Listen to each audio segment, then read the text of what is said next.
Hello doctors, ये मेरे यानी डॉक्टर समीन मंसूरी के सिना मैरिटिमा चाइल्ड के माइंड रूब्रिक्स का दूसरा और फाइनल वीडियो है। पहले वीडियो में हमने सीखा कि कैसे सिना बच्चा टाइफाइड फीवर के बाद इरिटेबल हो जाता है और लुक, टच या हैंडल किए जाने पर शार्पली रिएक्ट करता है। मैं आपको सिना चाइल्ड को पहचानने के 3 सबसे यूज़फुल टिप्स के बारे में भी बताऊंगा, तो इस वीडियो को एंड तक ज़रूर देखें। Ambition increased. सिना बच्चा बस अपनी मर्जी चलाना चाहता है। अगर उसे कुछ चाहिए तो उसे वो चीज़ हर हाल में मिलनी चाहिए। Touching things impelled to in children. Cina बच्चा आपके क्लिनिक में आते ही सारी चीज़ों को हाथ लगाना शुरू कर देता है। उसे हर चीज़ छूकर महसूस करने की स्ट्रॉन्ग इच्छा होती है।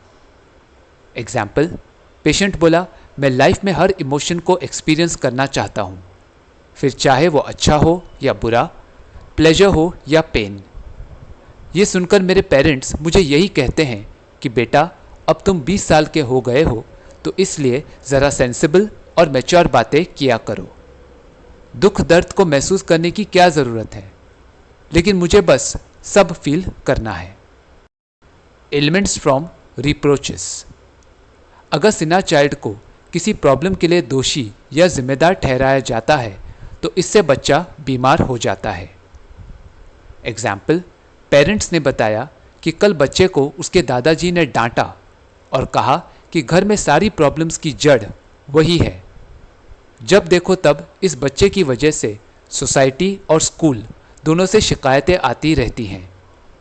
घर में दूसरे बच्चे भी हैं, लेकिन इसी बच्चे ने हमारा जीना मुश्किल कर दिया है। ये सुनने के बाद बच्चे को बुखार आ गया। Contemptuous of everything. इस रूब्रिक का डिटेल्ड एक्सप्लेनेशन मैंने अपने China office analysis mind rubrics के 3rd वीडियो में दिया है। उसका लिंक डिस्क्रिप्शन में है, तो आप उसे रेफर कर सकते हैं। Indifference to parents and indifference to loved ones. अपने एम्बिशन को पूरा करने की कोशिश में सिना पेशेंट अपने पेरेंट्स और लव्ड वंस को भी इग्नोर करता है। उसे हर चीज़ से इतनी नफरत होती है कि वो बिल्कुल ही बेझिझक होकर किसी का भी अपमान कर देता है। एग्जाम्पल, पेरेंट्स ने कहा कि एक ही घर में रहते हुए भी उनका बेटा उन्हें पूछता तक नहीं, घर आएगा और बस अपना काम लेकर बैठ जाएगा। उसे यूएस में जॉब करके पैसा, नाम और एक अच्छी लाइफ चाहिए।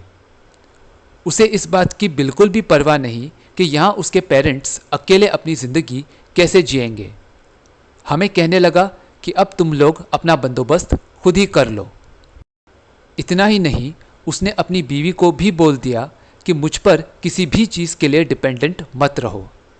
मॉम डैड की तरह तुम भी अपना अलग से इंतज़ाम कर लो। मेरे लिए मेरा करियर तुम सब लोगों से ज़्यादा इम्पॉर्टेंट है। Indifference to everything, indifference to agreeable things, indifference to irritating disagreeable things and indifference to joy and suffering of others. Cina patient अपने पेरेंट्स और लव्ड वंस के साथ साथ हर चीज़ के प्रति बेपरवाह हो जाता है। उसे अपने एम्बिशन के सिवा और किसी भी बात में इंटरेस्ट नहीं रहता। अब किसी की लाइफ में खुशी आए या गम, इससे भी उसे कोई फर्क नहीं पड़ता। डिसएग्रीएबल मतलब वो बात जिससे दोनों लोग राज़ी नहीं होते। एग्जाम्पल, पेशेंट बोला, मेरी मम्मी और मेरी वाइफ दोनों के बीच में हमेशा तू मैं चलती रहती है, जिससे मैं बहुत अपसेट हो जाता हूँ। मैंने मम्मी को समझाने की कोशिश की तो उन्होंने कहा कि मैं तो जोरू का गुलाम बन गया हूँ। बीवी को समझाने गया तो वो बोली कि तुम अब भी ममाज बॉय हो।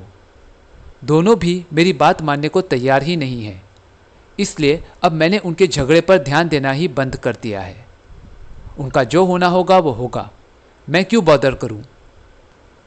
इंडिफरेंस टू अग्रीएबल थिंग्स, इस रूब्रिक का डिटेल्ड एक्सप्लेनेशन मैंने अपने एपिस मेलिफिका माइंड रूब्रिक्स के 2nd वीडियो में दिया है। उसका लिंक डिस्क्रिप्शन में है, तो आप उसे रेफर कर सकते हैं। Delusions about criminals. क्रिमिनल मतलब गुनहगार, जिसने बहुत सारे गुनाह किए हों। ऐसा इंसान कोई भी गलत काम कर सकता है। Anxiety standing while aggravates. Standing के 3 मतलब हैं। पहला, बिल्कुल सीधे खड़े रहना जिससे आपकी बॉडी का सारा वेट आपके पैरों पर आ जाए। दूसरा, सोसाइटी में आपका स्टेटस या रेप्यूटेशन। और तीसरा, किसी अप्रिय व्यक्ति को बर्दाश्त या सहन करना। Weeping at sad thoughts. दुखी करने वाले विचार सिना पेशेंट को भावुक बनाते हैं और इसलिए वो रो देता है। एग्जाम्पल, पेशेंट बोला, अगर मेरे बॉस को कोई नापसंद हो तो वो उस बंदे का प्रमोशन रुकवाने के लिए और उसको जॉब से निकलवाने के लिए कुछ भी कर सकता है। काम का प्रेशर बढ़ाना, रिश्वत का झूठा इल्ज़ाम लगाना, गुंडों से पिटवाना या फिर सेक्सुअल हैरेसमेंट के केस में फंसाना, वो कोई भी बुरा काम कर सकता है और करवा भी सकता है। इसलिए अब इस जॉब में मुझे यही चिंता हो रही है कि क्या पता मैं इस बॉस का प्रेशर झेल पाऊंगा या नहीं। कंपनी में मैंने खुद की एक मेहनती और ईमानदार एम्प्लॉय की इमेज बनाई है, लेकिन कौन जाने मैं उसे बरकरार रख पाऊंगा या नहीं। कहीं मेरा जॉब चला गया तो, या ऐसे बॉस को सहन ना कर पाने पर मुझे जॉब छोड़ना पड़ा तो। ये सोचते ही मैं रोने लगता हूँ। यहाँ पेशेंट के लिए उसका बॉस एक क्रिमिनल जैसा है और इसलिए पेशेंट को टेंशन हो रही है कि वो खुद की रेप्यूटेशन को मेंटेन कर पाएगा या नहीं, और साथ ही अपने बॉस जैसे खतरनाक इंसान का सामना सफलतापूर्वक कर पाएगा या नहीं। Anxiety in open air aggravates. Anxiety walking in open air aggravates, fear while walking, and fear of evil evening while walking in open air. Open मतलब खुला हुआ, जहाँ किसी भी तरह की कोई रिस्ट्रिक्शंस या बंदिशें नहीं हैं। एयर मतलब एटमॉस्फेयर या माहौल। वॉकिंग मतलब अपने खुद के पैरों से चलकर अपनी मंजिल की तरफ कदम आगे बढ़ाना। ईवल मतलब किसी को बहुत नुकसान पहुंचाने वाला बुरा या गलत काम। एग्जाम्पल, बुरी नज़र या जादू टोना करवाना जिससे शुभ की जगह अशुभ घटना घटे या अपशगुन हो जाए। सिना पेशेंट को ओपन एयर से इसलिए प्रॉब्लम होती है क्योंकि घर के बाहर की दुनिया में कुछ भी हो सकता है। उसे अपने आसपास के लोग क्रिमिनल्स नज़र आते हैं, जिससे उसे भारी नुकसान होने का डर भी महसूस होने लगता है। इसलिए अपने बलबूते पर अपने एम्बिशन को हासिल करने के लिए कदम उठाते समय भी उसे डर लगता है। एग्जाम्पल, पेशेंट बोली कि चेहरे पर पिंपल्स के कारण उसे खुली हवा से प्रॉब्लम हो जाती है। अगर वो घर में खिड़की के पास खड़ी रहे या घर से कॉलेज के लिए निकले, तब भी बाहर की धूल मिट्टी से चेहरा और भी ख़राब हो जाता है। उसे यही टेंशन रहती है कि क्या पता आज धूल मिट्टी से उसके चेहरे पर कितना एडवर्स इफेक्ट होगा। शाम को वॉक पर जाते समय भी उसे ये डर लगता है कि रास्ते में खड़े लोगों की उसे बुरी नज़र ना लग जाए। Anger in worm complaints, biting in worm complaints, irritability with worms, kicks in worm complaints, striking in worm complaints, and unconsciousness, with worms. Doctor Hering's guiding symptoms में लिखा है, dry cough with rigidity of body and unconsciousness in helminthiasis. इन rubrics में worm के 2 meanings हैं। पहला, worms parasitic organisms होते हैं जो अगर हमारे शरीर में आ जाएं तो हमारा खून और खाना चूसते हैं। दूसरा, वर्म्स ऐसे लोग होते हैं जिनकी कोई इज्जत नहीं करता। तो अगर सिना पेशेंट किसी व्यक्ति को वर्म की तरह समझने लगता है तो ये बात उसे अपसेट करती है और वो अपना डिस्प्लेजर अलग अलग तरीके से एक्सप्रेस करता है। एग्जाम्पल 1, पेरेंट्स ने बताया कि कल रात को बच्चा संडास की जगह पर खुजा रहा था और तब से वो बहुत क्रैंकी हो गया। वो गुस्सा करता था, काटता था, चिढ़ जाता था, लात मारते रहता था और थप्पड़ तक मार देता था। कुछ समय बाद जब बच्चा बेहोश हो गया तो हम उसे हॉस्पिटल ले गए, जहां डॉक्टर ने बताया कि बच्चे को वर्म की प्रॉब्लम है। रात को संडास की जगह पर खुजली होना यानी नॉक्टर्नल प्लूराइटिस एनाई एंटेरोबायस वर्मिक्यूलरिस यानी थ्रेडवर्म्स का सिम्टम है। फीमेल वर्म रात के समय पेरिएनल एरिया में अपने अंडे देती है, जिसके कारण खुजली संडास की जगह पर और रात में ज़्यादा होती है। अगर बच्चे में एस्कैरिस लुम्ब्रिकॉइडिस, टीनिया साजिनाटा या टीनिया सोलियम जैसे पैरासाइटिक इन्फेस्टेशंस हों तो कॉफ भी एक प्रेजेंटिंग सिम्टम हो सकता है। अगर सीएनएस इन्वॉल्वमेंट हो तो मेनिंजाइटिस और कोमा के कारण बच्चे की तबीयत क्रिटिकल भी हो सकती है। एग्जाम्पल 2, पेशेंट बोला, मेरे दोनों छोटे भाई किसी काम के नहीं हैं, सारा दिन बस टाइम पास करते रहते हैं लेकिन 1 रुपए की कमाई नहीं करते। खाना तैयार हो गया तो मुफ्त की रोटियां तोड़ने आ जाते हैं। हम सब इनसे तंग आ गए हैं। मुझे इन पर इतना गुस्सा आता है कि मौका मिलते ही मैं इन्हें खरी खोटी सुनाते रहता हूँ। इन कामचोरों को सोता देख मैं अक्सर इन्हें लात मारकर जगाता हूँ कि उठो नालायकों, सुबह हो गई है। 1-2 बार मैंने इन्हें थप्पड़ तक जड़ दिया कि या तो तुम काम करो या फिर इस घर से फुटो।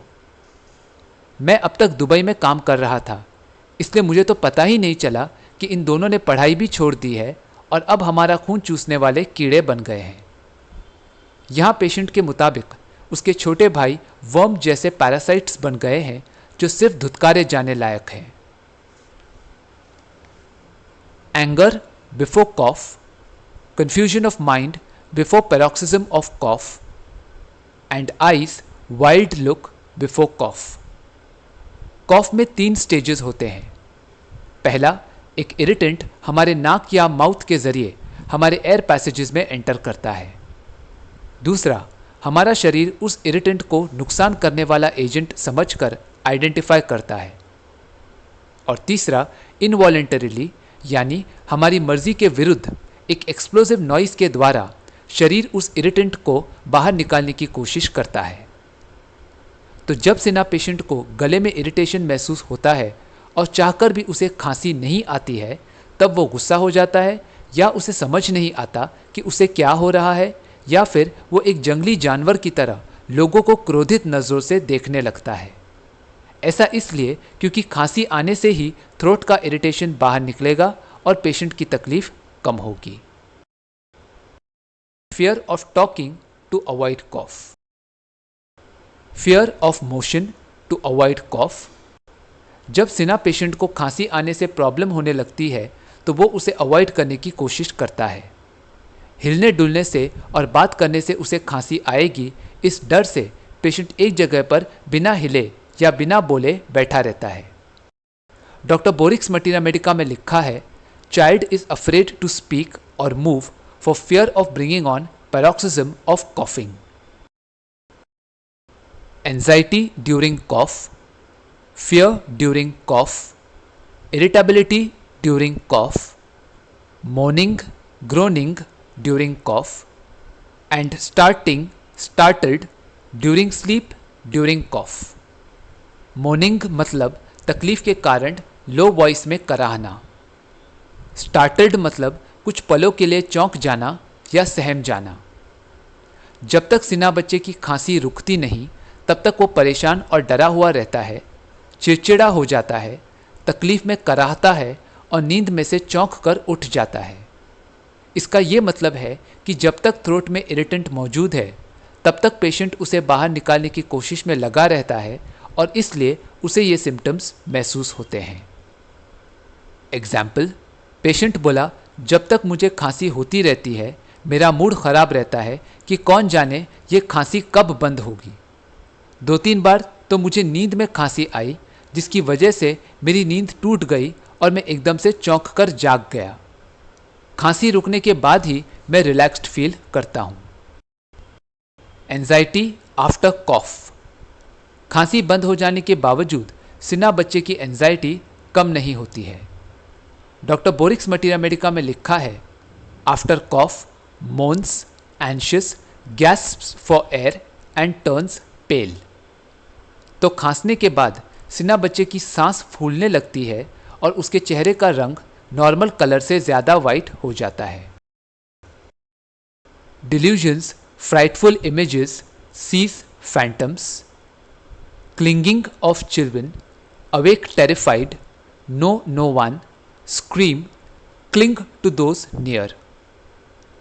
एंड जेस्चर्स, हैंड्स, ग्रास्पिंग और रीचिंग एट समथिंग. फैंटम मतलब भूत या प्रेत के मौजूद होने का भ्रम. क्लिंगिंग में इंसान अपने से ज़्यादा शक्तिशाली वस्तु या व्यक्ति से सपोर्ट पाने के लिए उसे पकड़कर लिपट जाता है. इसमें पेशेंट की खुद की एनर्जी यूज़ होती है क्योंकि तभी वो उस सपोर्ट प्रोवाइडर को पकड़े रह सकता है. सिना बच्चा दो कारणों से क्लिंग करता है. पहला, भूत प्रेत की खौफनाक और डरावनी छवि नज़र आने से घबराकर बच्चा नींद से जाग जाता है और उस समय जो उसके आसपास होता है वो उसे पकड़कर लिपट जाता है या फिर किसी को पकड़ने के लिए किए जाने वाले इशारे करता है. यहाँ बच्चा चिल्लाता है और जिससे बच्चा लिपट रहा है वो परिचित है या अपरिचित इससे कोई फर्क नहीं पड़ता क्योंकि बच्चा इतना डरा हुआ होता है कि उस समय वो किसी को पहचानता नहीं.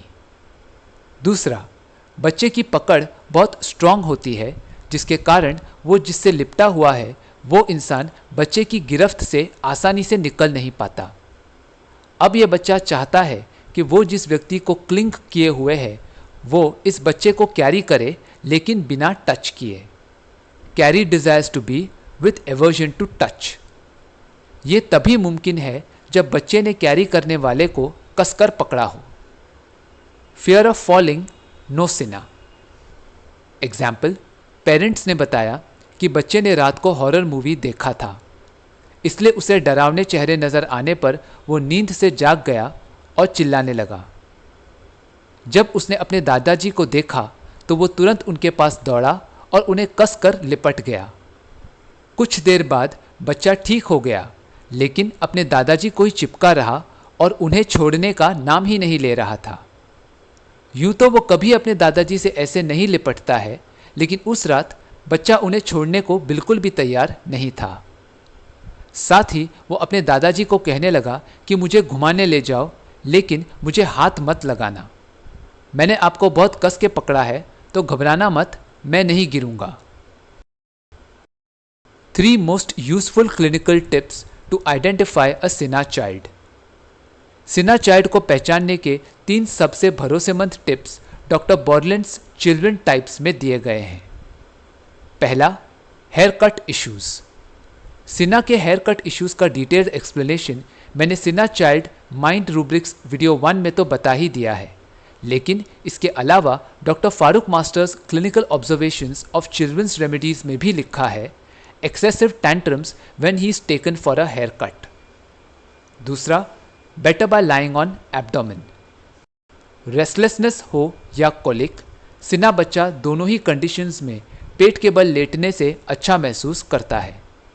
इसलिए अगर बच्चे को कोई कैरी कर रहा है तो बच्चा अपने एब्डोमेन को उस व्यक्ति के आर्म्स पर प्रेस करके लेटा रहता है. नी चेस्ट पोजीशन में लेटना भी एब्डोमेन पर प्रेशर प्रोवाइड करता है जिससे बच्चे की तकलीफ कम हो जाती है. और तीसरा, यॉर्निंग एंड नोज पिकिंग. सिना बच्चा हर थोड़ी देर में उबासी लेता है. वो इतना यौन करता है कि इससे उसके जॉ के डिसलोकेट होने का खतरा भी बढ़ जाता है. साथ ही वर्म्स की प्रॉब्लम के कारण बच्चा अपनी नाक को तकिए पर या जो उसे कैरी कर रहा है उसके कंधे पर रगड़ता रहता है और नाक में उंगली डालकर तब तक खुजाता रहता है जब तक खून नहीं निकलता.